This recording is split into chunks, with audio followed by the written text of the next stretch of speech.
look, we aren't really here to talk about the technology industry. I really wanted to get the lowdown from you guys. There's nobody else I wanted the lowdown on the woman smashes glass bridge with Boulder gate than you guys, because I know you're really plugged in to that kind of thing. You're like into the parapolitics of the women smashing bridges with boulders. We should explain, if you haven't been on Quora, it's pretty much like woman smashes glass bridge with Boulder, the website.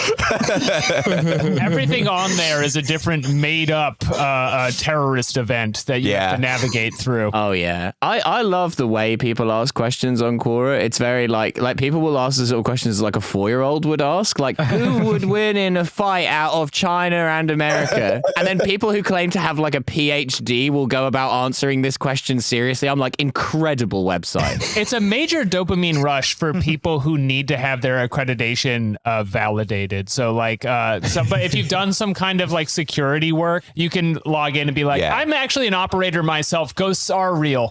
They're a persistent threat. I've seen many of them myself, and I've dispatched a few. But the difference also is that it's a website for writing, right? So like a lot of those guys are then like, and you should read my book. And buy my book.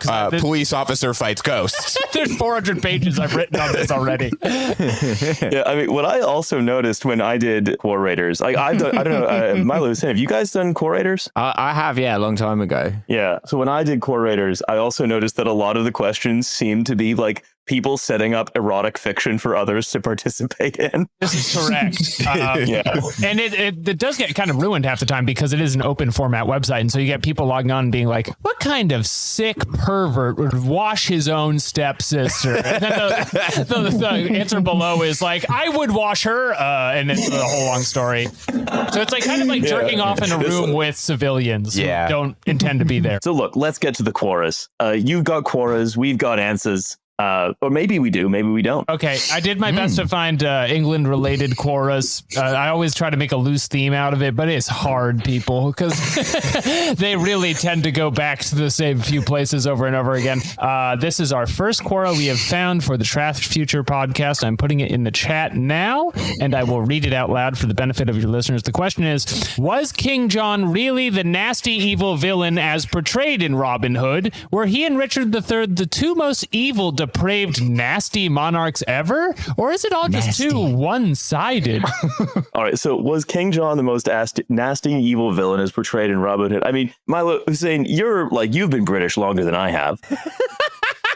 Yeah, we're at a higher level of XP than you in terms of being British. Yeah, you're kind of like a lowbie. Mm-hmm. I wouldn't ask Riley about King John. Yeah. He probably wouldn't know. He'd be too one-sided. He thinks it's a bathroom guy. He gave him $1. You can only picture that cartoon lion from Disney. He doesn't know. Canadians come over here, don't even respect the Magna Carta. They think that the king ought to be able to set taxes without consulting the barons. Yeah. He's never even been to Runnymede. I bet he's been to the Runnymede Trust before he's been to Runnymede. That's a joke for British people. There you go. All right. Even I don't know what the Runnymede Trust is. I like that the first answer here is by someone who has really, really trying very hard to do a good job. Yeah. Who's James Huffington, BA in History, University of Worcester, graduated 2017. I've heard about the Huffington Post, but this is ridiculous. Thank you. I would just also like to comment to explain again, if you do not go on Quora, everyone puts their full name and like address on here. So after we dox people constantly on our show. Our show is pretty much just an open doxing stream that we do where we click on, we're now on his account. We're on the James Huffington account. We will. I won't do it on your show, I suppose, but it does say like exactly where he lives. Let's just say he's near the Trash Future studio. Like, here are aerial photos of my house. So you know I'm a real guy. Here's a list of my weaknesses and possible blackmail routes. Here's my daily routine. Yeah. So this person, what he really wants and what they really want to know is, was Robin Hood, now when he says Robin Hood, or when they say Robin Hood, do they mean the Fox Robin Hood, or do they mean Men in Tights, or do they mean another Robin Hood? Like what Robin Hood film are they talking about? Because like, wasn't King John in the Robin Hood was like a lion? lion or He was a lion, and a cowardly lion, I might add. And you're not saying he was a liar. You're not saying like, oh, he was a lion. I honestly don't remember the events of the film well enough to describe him as a liar or not. But they want to know if it's one-sided. They want to know if he's getting a bad go of woke Disney. This post was written, I'm guessing, about 5 years ago, which I reckon the closest and most relevant Robin Hood media title would be the 2010 Robin Hood with Russell Crowe. You're exactly right. This was written August 2nd, 2020. Yes, the new metal Robin Hood. Oh yeah, they were like, all right, I haven't been able to go outside in 5 months.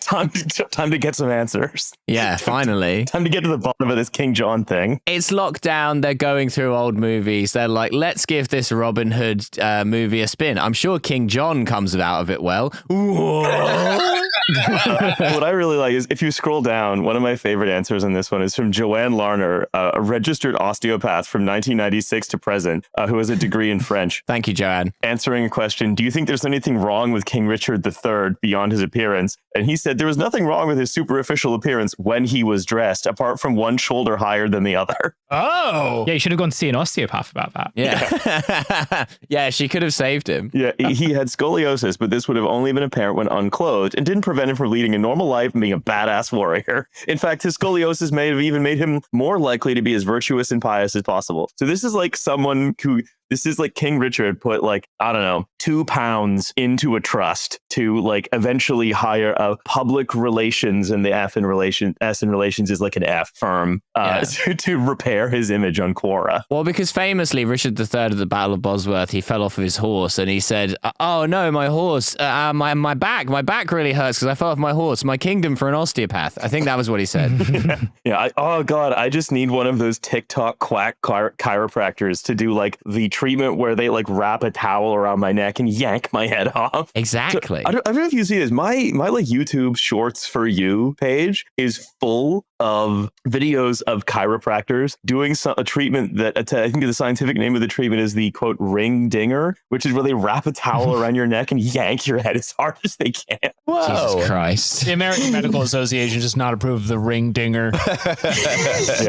I've received treatment. It's known as the humdinger. It's where you have a spinal adjustment that is given to the application of force through a baseball bat to the side of my head. Well, you haven't even seen like in like the Chinese chiropractors are really something else, because they do like the humdinger. Was it the humdinger? Is that what it's called? The ring dinger, the humdinger. But then they finish it by like this very ancient technique where they drop a boulder on your head.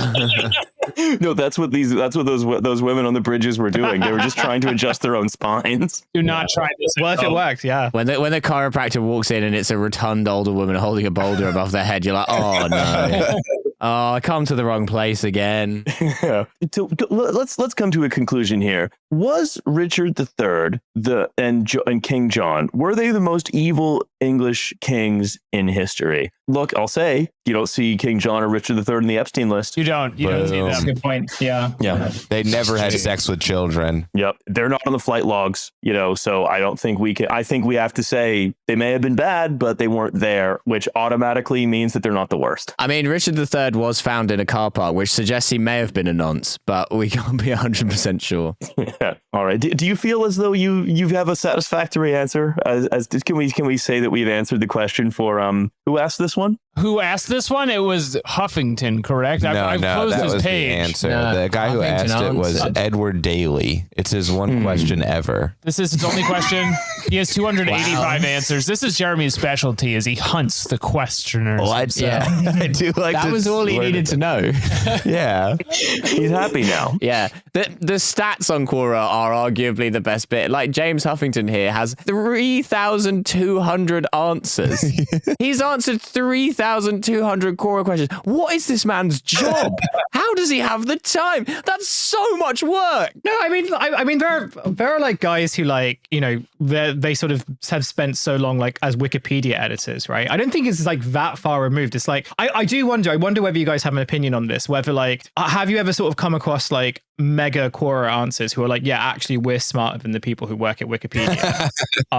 Like is there like beef between the Quora big kind of answerers and like the Wikipedia editors? Quora exists in a class society, As we all do. as do we all, but it is not immune from that. When you get onto it and you find the big accounts, they will have longer answers with more upvotes, and you'll get to the bottom and they'll start to gray and fade out, and those answers are locked behind Quora Plus. You have to pay extra if you want to see the good advice. So if you have a disease and you're like, I have a lump on my neck, what is it? And there's like a good answer, like you got to pay for that. The rest of the people are just like, you're fine.